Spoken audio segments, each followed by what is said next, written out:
Welcome to PN education.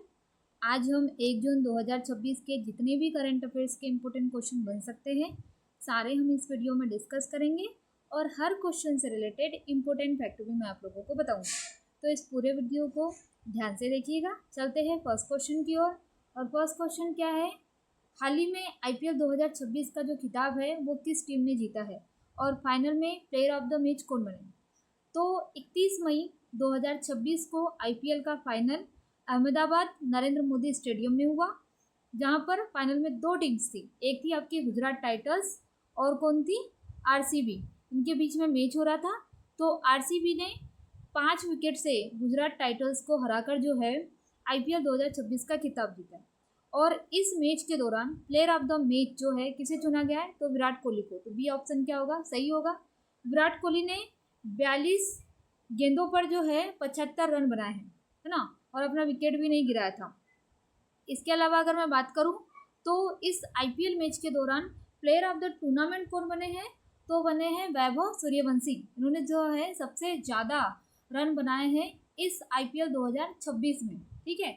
इसके अलावा orange cap किसे मिली है, तो ऑरेंज कैप उसे मिलती है जो टूर्नामेंट में मतलब कि इस आईपीएल मैच के दौरान जिसने सबसे ज़्यादा रन बनाया है। तो सबसे ज़्यादा रन किसने बनाया, वैभव सूर्यवंशी ने।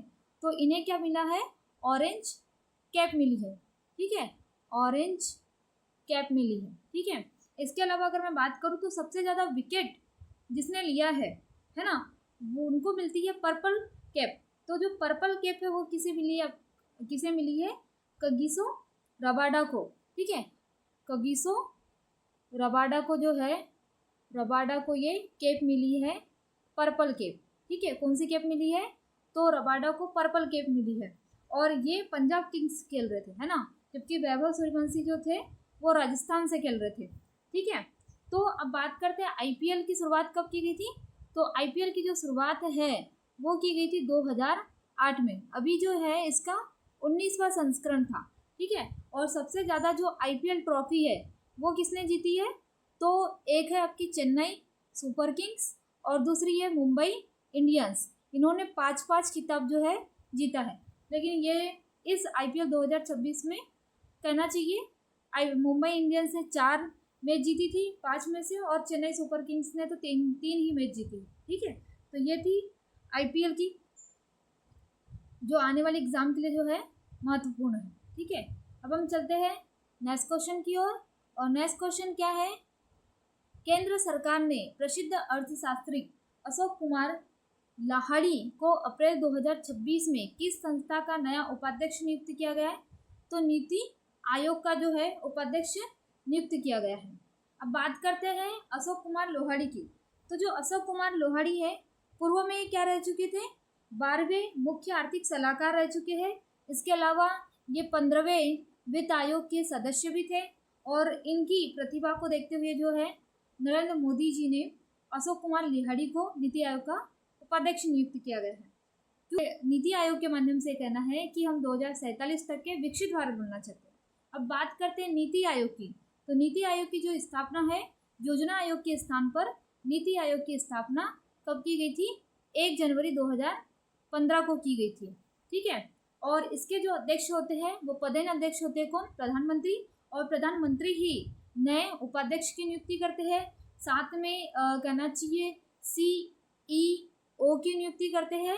और इसके अलावा इस कहना चाहिए इसमें मतलब नीति आयोग की जो कार्यकारी संरचना है उसमें 3 पदेन सदस्य होते हैं और 3 जो होते हैं वो कहना चाहिए मुख्य रूप से नियुक्त किए जाते हैं। ठीक है। इसके अलावा अगर मैं बात करूं तो नीति आयोग जो है वो थिंक टैंक के रूप में कार्य करती है। मतलब केंद्र और राज्य के बीच में अगर कोई परामर्श देना है तो वो परामर्श देने का काम करती है। आप मुझे कमेंट बॉक्स में बताइएगा कि अभी नीति आयोग की CEO कौन बनी है। ठीक है।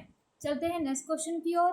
और नेक्स्ट क्वेश्चन क्या है, विश्व तंबाकू निषेध दिवस 2026 कब मनाया गया। तो आपको ये चीज़ ध्यान रखना चाहिए कि विश्व तंबाकू निषेध दिवस कब मनाया जाता है, 31 मई को मनाया जाता है। ठीक है। हम बात करते हैं कि विश्व तंबाकू निषेध दिवस की शुरुआत कब की गई थी।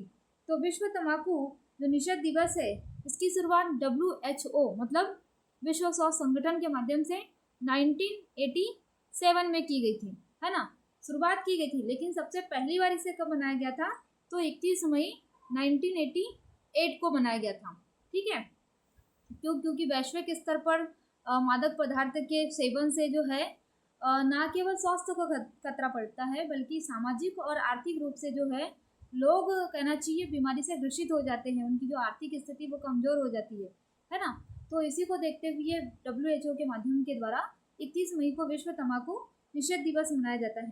ठीक है, अब बात करते हैं कि भारत में प्रति साल, अगर मैं बात करूँ तो प्रति साल 600 से 700 जो लोग हैं वो मादक पदार्थ के सेवन का शिकार होते जा रहे हैं, है ना।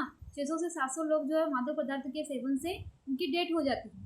ठीक, सबसे ज़्यादा अगर केसेस देखा जाए तो वो कहना चाहिए तमिलनाडु स्टेट में है ना, जिसमें मादक पदार्थ का सेवन सबसे अधिक किया जाता है। इसके बाद पंजाब तो बहुत फेमस है भाई ड्रग्स के मामले में, है ना। महाराष्ट्र, ये भी ड्रग्स के मामले में जो है बहुत फेमस है। नागालैंड, पूर्वोत्तर क्षेत्र में अगर देखा जाए तो बड़ी बड़ी जो स्टेट है वहाँ पर लगातार, कहना चाहिए, मादक पदार्थ के सेवन से संबंधित आंकड़े जो है लगातार बढ़ते जा रहे हैं, है ना। सरकार के द्वारा जो है इस पर, कहना चाहिए, लगातार जागरूकता कार्यक्रम चलाया जा रहा है। अब बात करते हैं 2026 में विश्व तंबाकू निषेध दिवस की थीम क्या थी। तो इसकी जो थीम थी, अपील का अनावरण, निकोटीन और तंबाकू की लत से निपटान, है ना। सरकार के चलते हैं नेक्स्ट क्वेश्चन की ओर। और नेक्स्ट क्वेश्चन क्या है? भारत के किस राज्य ने छोटे और उभरते हुए कस्बों के विकास के लिए आदर्श शहर समृद्धि योजना की शुरू की? तो इस आदर्श शहर समृद्धि योजना की जो शुरुआत है ये की है किसने? छत्तीसगढ़ में। ठीक है, छत्तीसगढ़ सरकार ने, मतलब उनका एक अभी लोगो आया है सुशासन के लिए, तो सुशासन तिहार नाम का एक लोगो आया है छत्तीसगढ़ सरकार के द्वारा। इस सुशासन 2026 सुशासन तिहार के माध्यम से सरकार नगर पालिका और नगर पंचायतों में, जो नगर निगम या बड़े बड़े शहरों में, कहना चाहिए, बुनियादी सुविधाएं होती है, तो उसे छोटे छोटे कस्बे, मतलब नगर पालिका और नगर पंचायत में बुनियादी ढांचे को मजबूती प्रदान करना है। ठीक है, कुल मिला के रोड कनेक्टिविटी, कहना चाहिए, पानी जल की व्यवस्था, लाइट की व्यवस्था, पार्क की व्यवस्था, तो ये सभी जो बुनियादी सुविधाएं हैं वो नगर पालिका और नगर पंचायतों में जो है पूर्ण रूप से विकसित करना चाहती है। तो सरकार ने जो है सरकार ने इस योजना के तहत वित्तीय वर्ष 2026-27 में छोटे शहरों के विकास के लिए जो है 200 करोड़ रुपए का बजट आवंटित किया है। ठीक है, और ये लगभग 32 जो नगर निकाय है उसमें लागू की जाएगी। तो आदर्श शहर समृद्धि योजना का जो मुख्य उद्देश्य है वो उद्देश्य है कि जो छोटे, कहना चाहिए, शहर है उनमें आधारभूत जो संरचना है उसका विकास करना है। ठीक है, और आप मुझे कमेंट बॉक्स में बताइएगा कि छत्तीसगढ़ की सीएम का नाम क्या है। ठीक है, चलते हैं नेक्स्ट क्वेश्चन की ओर। और नेक्स्ट क्वेश्चन क्या है?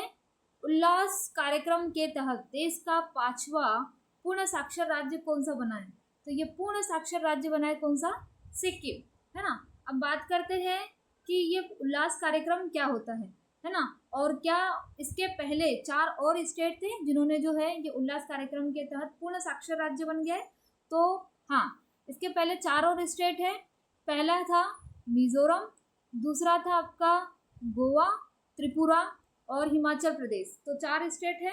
मिजोरम पूर्ण साक्षर बना है, फिर गोवा, फिर त्रिपुरा और फिर हिमाचल प्रदेश। अगर मैं 2011 की साक्षरता की बात, दर की अगर मैं बात करूँ तो सबसे पहले केरल आता है, फिर मिजोरम आता है, फिर गोवा आता है, फिर त्रिपुरा आता है और फिर हिमाचल प्रदेश आता है। तो आप ये लाइन से याद भी कर सकते हैं, है ना, 2011 की जनसंख्या के हिसाब से भी। ठीक है, तो सबसे पहले मिजोरम, गोवा, त्रिपुरा और हिमाचल प्रदेश। ठीक है, अब 5वां कौन बना है? तो सिक्किम बना है। ठीक है, बात करते हैं उल्लास कार्यक्रम की। तो ये उल्लास कार्यक्रम क्या है? इसका जो फुल फॉर्म है वो है standing of lifelong learning for all in a society. मतलब नव भारत साक्षरता कार्यक्रम के माध्यम से लोगों को पूर्ण रूप से जो है साक्षर प्रदान करना, मतलब जो निरक्षरता थी उसको पूर्ण रूप से समाप्त करते 100% साक्षरता प्रदान करना है।